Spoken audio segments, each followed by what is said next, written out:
So Pam, what's the digital underdog ad format that advertisers either aren't familiar with right now or don't use the way they should, but marketers should be more familiar with and use more heavily in 2010?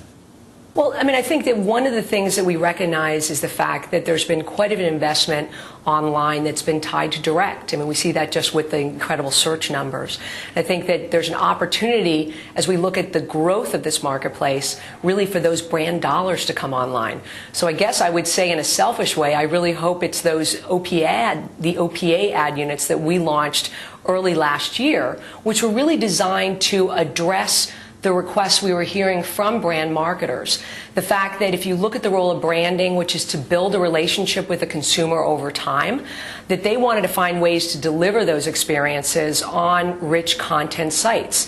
Direct is about driving an immediate experience. So what we did with introducing those units was not only to provide a larger palette for the brand marketer to deliver that message and greater share of voice, because often this is the only ad that will appear on the page, but also the opportunity to deliver those messages directly on these pages and not having to think about what do I need to do to get the consumer to click away.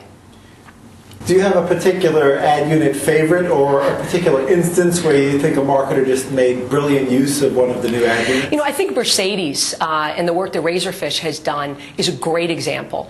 They leveraged the interactivity, the capability of delivering interactivity, and they had a compelling experience that they were trying to deliver there, as I said, rather than getting the consumer to click away. And I think the combination of the creative execution, the interactivity that they introduced, really provided a new type of experience for the consumer to have in the digital platform. I think one of the challenges our industry has faced is the lack of consistent great creative. So I don't want to say there isn't great creative online, but I think if we think about it across the board, there's an opportunity for us to really raise the bar.